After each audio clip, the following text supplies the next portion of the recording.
ತಮ್ಮ ಆಸನವನ್ನ ಹಿಂದೆ ಕೊಟ್ಟಿದ್ದಕ್ಕೆ ರೊಚ್ಚಿಗೆದ್ರು ಯತ್ನಾಳ್. ಈ ಸಾಧನದಲ್ಲಿ ನಾನೇ ನಿಜವಾದ ವಿಪಕ್ಷ ನಾಯಕ, ನಾನು ಅಡ್ಜಸ್ಟ್ಮೆಂಟ್ ಗಿರಾಕಿನೂ ಅಲ್ಲ. ವಿಧಾನಸಭೆಯಲ್ಲಿ ಬಿಜೆಪಿ ಉಚ್ಚಾಟಿತ ಶಾಸಕ ಯತ್ನಾಳ್ ಹೇಳಿಕೆ ಕೊಟ್ಟರು.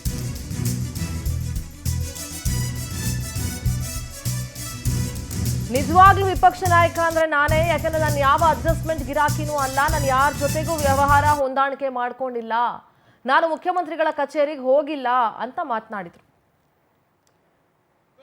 ನಾವು ಇಲ್ಲಿ ಸೀಟು ಕೊಡುವಾಗ ಸೀನಿಯಾರಿಟಿ ನೋಡಿ ಕೊಡುದಲ್ಲ, ಯಾರಿಗೆ ಜಾಸ್ತಿ ಸಂಖ್ಯೆ ನಂಬರ್ ಇದ್ರೆ ಅವ್ರಿಗೆ ಈ ಸೈಡ್ ಕೊಡುವಂಥದ್ದು, ಕಡಿಮೆ ಸಂಖ್ಯೆ ನಂಬರ್ ಇದ್ರೆ ಈ ಕಡೆ ನಾವು ಕೊಡುವಂಥದ್ದು.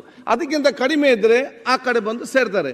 ನೀವು ಇಲ್ಲಿದ್ದಾಗ ನಿಮಗೆ ಫ್ರಂಟ್ ಸೀಟಲ್ಲೇ ಕೊಟ್ಟಿದ್ದೆವು, ನಿಮ್ಗೆ ಬೇಕಾದಾಗ ಇಲ್ಲಿ ಬರುವುದು, ಬೇಡದಾಗ ಅಲ್ಲಿ ನೀವು ಬಿಟ್ಟು ಹೋದ್ರೆ ನಾವೆಂತ ಮಾಡ್ಲಿಕ್ಕೆ ಅಲ್ಲಿ ಕೊಡ್ಲಿಕ್ಕೆ ಆಗ್ತದೆ? ನನಗೆ ನೀವು ನಮ್ಮ ಈ ಕಡೆ ಬಂದ್ರೆ ಇಲ್ಲಿ ಫ್ರಂಟ್ ಅಲ್ಲಿ ಬರ್ತದೆ, ನೀವು ಇಲ್ಲಿ ಬಂದ್ರೆ ನಿಮ್ಗೆ ಇಲ್ಲಿ ಫ್ರಂಟ್ ಅಲ್ಲಿ ಬರ್ತದೆ. ಅಧ್ಯಕ್ಷರೇ, ನಾವು ಬೇಕಂದಾಗ ಬರುವುದು ಬಿಡೋದಲ್ಲ, ನಾವೇ ನಿಜವಾದಂತ ನಿಷ್ಠಾವಂತ ಕಾರ್ಯಕರ್ತರು.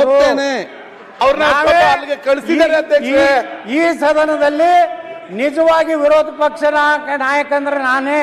ಆಯ್ತು, ನಾ ಅಡ್ಜಸ್ಟ್ಮೆಂಟ್ ಗಿರಾಕಿ ಅಲ್ಲ, ನಾ ಯಾರು ಕೂಡ ಹೊಂದಾಣಿಕೆ ಮಾಡ್ಕೊಂಡಿಲ್ಲ, ನಾ ಮುಖ್ಯಮಂತ್ರಿಗಳ ಕಚೇರಿಗೆ ಹೋಗಿಲ್ಲ, ಯಾವ ಮಂತ್ರಿಗಳ ಬಳಿ ದಯಾಪರನಾಗಿ ಕೇಳ್ಕೊಂಡಿಲ್ಲ.